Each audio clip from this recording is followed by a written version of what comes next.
சகோதரிகளுக்கு காலை வணக்கம். உங்களுக்கு ஈஸியான மெத்தடில் தான் இன்றைக்கி அதிரசம் சகோதரிகளே. அதிரசம்னா நீங்கள் பயப்படவே தேவையில்லை. பாருங்கள், கழுவி 2 மணி நேரம் கழித்து கையில் இப்படி ஒட்டினா அதை கரெக்டான காஞ்சிருச்சுன்னு அர்த்தம். ஃபேன் காற்றுல வைங்க, வெயிலில் போடக்கூடாது.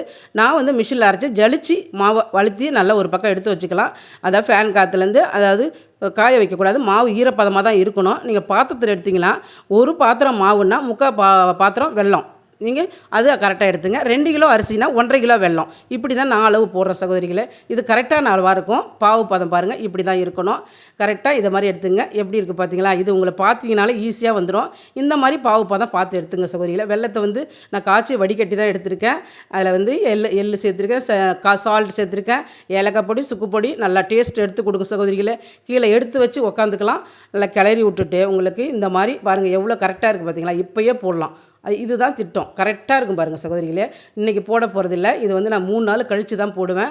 கொஞ்சமாக 1 ஸ்பூன் மட்டும் நெய் ஊற்றி, ஏன்னா வெடிப்பு விடாமல் இருக்கும் மாவு.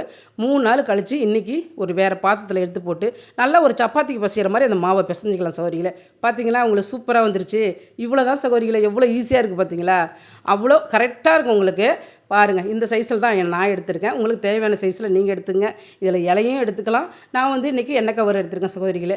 நல்ல தேவையான சைஸில் நீங்கள் ஓட்டை போட்டும் போடலாம், ஓட்டை போடாமையும் போடலாம் சகோதரியில். நான் உங்களுக்கு ஒன்று மட்டும் ஓட்டை போட்டு காமிக்கிறேன். நான் ஓட்டை போட மாட்டேன் சகோதரியில் எப்பயுமே. நல்லாயிருக்கும். இதை பாருங்கள், இப்போ எண்ணெய் காஞ்சி போச்சு. நம்ம போட்டு எடுத்துக்கலாம். பாருங்கள், அப்படியே எண்ணெயில் போட்டோடனே சகோதரியில் அப்படியே பூரி மாதிரி உப்பி வரும் சகோதரியில். எப்படி உப்பி வருது பார்த்தீங்களா? செம்மையாக இருக்கும் சகோதரிகளே. இது எல்லாமே நான் போட்டு முடிச்சுட்டு உங்களுக்கு காமிக்கிறேன். பாருங்கள் எப்படி இருக்குன்னு.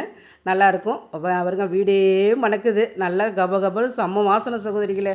இதை வந்து ஒரு தட்டை போட்டு நான் அதுக்குள்ளே ஒரு தட்டு வச்சு தான் இந்த எண்ணெயை புழிஞ்சு எடுப்பேன். சில பேர் கரண்டியை சேர்த்து வச்சு புழிவாங்க. எனக்கு அது செட் ஆகலை. நான் வந்து பாருங்கள் உட்காந்துக்கிட்டு நல்லா ஈஸியாக இருக்கும். நல்லா பந்து மாதிரி வருது பாருங்கள் சகோதரிகளே. ரொம்ப ரொம்ப ரொம்ப ஈஸியான மெத்தடில் எப்படி பார்க்குறீங்கல்ல சகோதரி. நீங்களும் இந்த எப்படின்னு செய்து பார்த்துட்டு எனக்கு கமெண்டில் சொல்லுங்கள் சகோதரிகளே. சகோதரியை சப்போர்ட் பண்ணுங்கள் சகோதரியை. லைக் பண்ணுங்கள், ஃப்ரெண்டுங்களுக்கு ஷேர் பண்ணுங்கள். இந்த அதிரசத்தை பார்த்தோன்னே உங்களுக்கு இப்பயே செய்யணும் போல் தோணும் சகோதரிகளே. நல்ல ஒரு சாப்பிட்டா, அதாவது 2 கிலோ அரிசிக்கு 1.5 கிலோ வெல்லம் சகோதரிகளே. இது கரெக்டான அளவு. அதாவது வேறு பாத்திரத்தில் அளந்து எடுத்துக்கிட்டிங்கன்னா, அதாவது ஒரு அளவுன்னா அரிசினா மாவுன்னா 3/4 வெல்லம் எடுத்துங்க சகோதரிகளே. பாத்திரத்தில் எடுத்திங்கன்னா இது கரெக்டாக இருக்கும். கிலோ கணக்கில் எடுத்திங்கன்னா 2 கிலோவுக்கு 1.5 கிலோ வெல்லம். இது கரெக்டான அளவாக இருக்கும். நல்லா இனிப்பாகவும் இருக்கும் சகோதரிகளே. நல்ல ஒரு சாஃப்ட்னஸ் வருது பாருங்கள். அப்படியே செம்ம சாஃப்டாக இருக்கும் சகோதரிகளே. வீடியே வணக்குது சகோதரி. நீங்களே செய்து பார்த்துட்டு எனக்கு எப்படி இருக்குன்னு கமெண்டில் சொல்லுங்கள் சகோதரி. லைக் பண்ணுங்கள், சப்போர்ட் பண்ணுங்கள்.